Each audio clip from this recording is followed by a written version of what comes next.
गोकुळ गीते हे उदय सामंतांच्या भेटीला पोहोचलेले आहेत। गोकुळ गीते समर्थकांनी जोरदार घोषणाबाजी केली आहे। सामंत आणि गोकुळ गीते यांच्यामध्ये सध्या चर्चा सुरू आहे। गोकुळ गीतेंचं बंड शमणार याकडे आता सर्वांचं लक्ष लागलेलं आहे। उदय सामंत आणि गीते बंधूंमध्ये सध्या चर्चा सुरू असल्याची ही दृश्य आपण पाहतोय।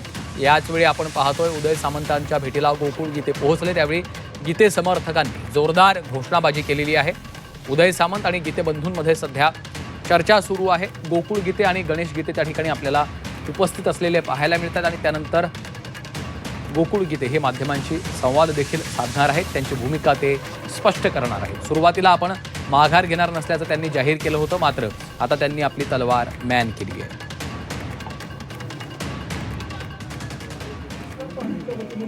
योगेश खरे आमचे प्रतिनिधी सध्या फोनलाईनवरून आपल्यासोबत जोडले गेलेले आहेत। योगेश, काय अपडेट्स आहेत? सध्या बैठक सुरू आहे असं दिसतंय। उदय सामंत गोकुळ गीते यांच्या घरी बैठक सुरू आहे। पुन्हा त्यांच्याशी चर्चा ही गोकुळ गीतेंशी केली जाते। आपण जर बघितलं तर गोकुळ गीते गणेश गीते यांच्या घरी येताना मोठ्या समर्थकांचा त्यांच्यासोबत गर्दी होती आणि समर्थक मोठ्या मोठ्या घोषणा देत होते। कुठल्याही परिस्थितीत माघार घेऊ नका अशीच घोषणा त्यांची सुरू होती। एकूणच दबावाच्या राजकारणामध्ये गीते यांना माघार घ्यावी लागते असं समोर येत आहे। आपण बघितलं तर गोकुळ गीते यांचे मोठे भाऊ त्यांचा जो जामीन अटकपूर्व जामीन मिळालेला आहे तो रद्द करण्यासाठीच्या हालचाली राज्य सरकारने केल्या होत्या आणि त्या रद्द करण्याच्या पत्रातूनच आता ही सर्व गोष्टी समोर येत आहे की हा जो दबाव होता या दबावातूनच हे सर्व राजकारण घडलंय आणि त्यांना माघार घेण्यास भाग पाडलं जात आहे। त्यामुळे एकूणच रोष जो आहे तो आपल्याला कार्यकर्त्यांमध्ये दिसून येतोय। पत्रकार परिषदेत सुद्धा हा रोष कदाचित आपल्याला पाहायला मिळेल। योगेश, कार्यकर्त्यांकडनं आपण पाहतोय गीते समर्थकांकडनं या ठिकाणी जोरदार घोषणाबाजी केली जाते। काय त्यांची भावना आहे, त्यांच्या काय नेमक्या मागण्या?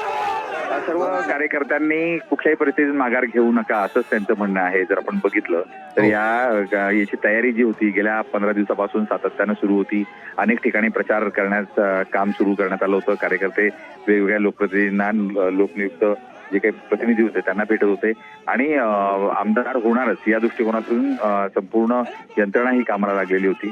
मात्र आता जो काही प्रचंड राजकीय दबाव यावर गोकुळ गीते यांच्यावर दिसून येतोय त्यातून ही माघार घ्यावी लागते आणि त्यामुळे कार्यकर्ते चिडलेले आपल्याला पाहायला मिळत आहेत। कार्यकर्त्यांची भावना हीच आहे की कुठल्याही परिस्थितीत निवडणूक लढा, सरकारने कुठलीही कारवाई केली तर कुठल्याही परिस्थितीसाठी आपण तयार राहा अशा पद्धतीचं आव्हान देण्याचं मानसिकता जी आहे ती कार्यकर्त्यांची या ठिकाणी दिसून येते। योगेश, नरेंद्र दराडे देखील त्या ठिकाणी पोहोचलेत का? त्या संदर्भात काही माहिती आहे?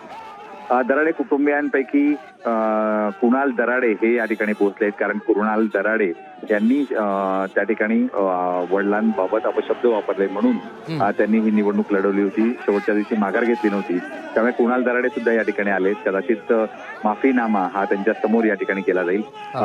त्यांच्यावरून झालेला हा वाद शमवण्यासाठी उदय सामंतांच्या सोबत कुणाल दराडे आपल्याला या ठिकाणी दिसून येत आहेत। उदय सामंतांसोबत त्यांची चर्चा सुरू आहे, मात्र गिरीश महाजन सध्या नाशिकमध्ये पोहोचलेत का? ते या ठिकाणी येत आहेत का? या संदर्भात काही माहिती आहे?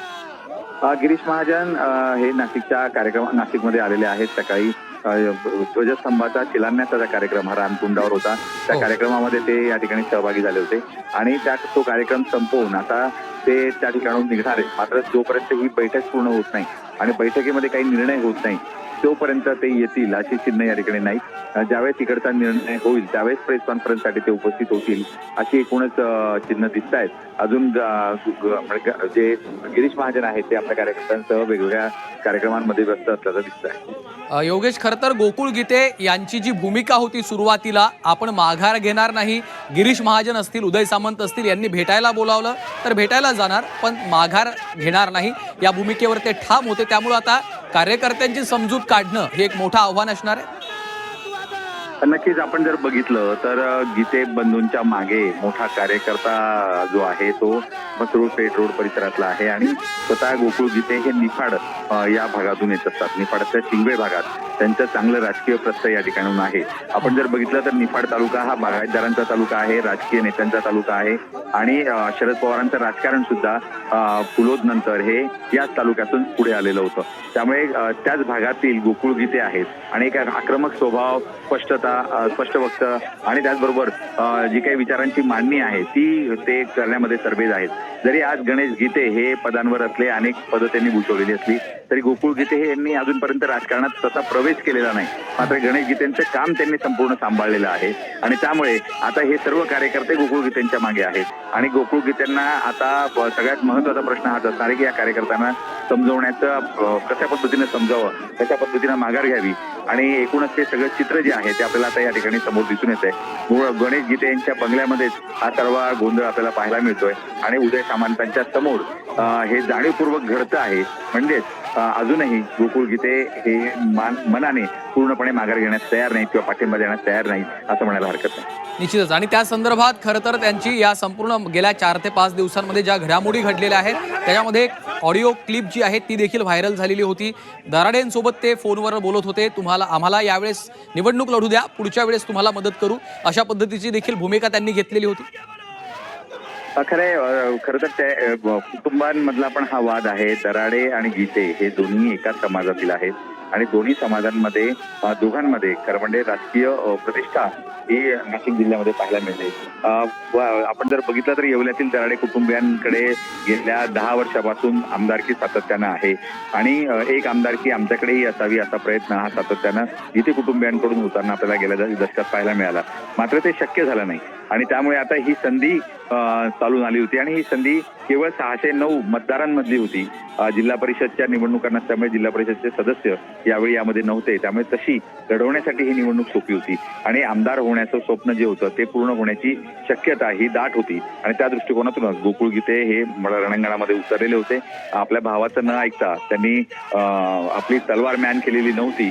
मात्र आता भावासाठीच अखेर त्यांना तलवार मॅन करावी लागते असं चित्र आहे. गणेश गीते यांच्या जामिनाचा अर्ज जर रद्द झाला तर त्यांना अटक होऊ शकते. या दृष्टिकोनातून आता गोकुळ गीते हे तलवार मॅन करण्यास तयार झाले आहेत असं एकंदरीत प्राथमिक तरी दिसून येत आहे. खरं तर अनेक घटना याला कारणीभूत आहेत, अनेक राजकीय गोष्टींची किनार या निर्णयामागे निश्चितच असणार आहे. मात्र गोकुळ गीते यांनी सुरुवातीला जी भूमिका घेतलेली होती त्या भूमिकेवर ते अद्यापही आपल्याला ठाम असल्याचं चित्र दिसतंय. पक्षाकडनं असेल, त्यांना महायुतीकडनं असेल, कुठला तरी एक महत्त्वाचा शब्द आता दिला जाऊ शकतो का माघार घेण्यासंदर्भात? यापूर्वी पण देण्यात आली होती, अनेक प्रकारची प्रलोभन देण्यात आली होती, त्यांनी त्याचं स्पष्टपणे सांगितलं सुद्धा होतं. मात्र त्यांना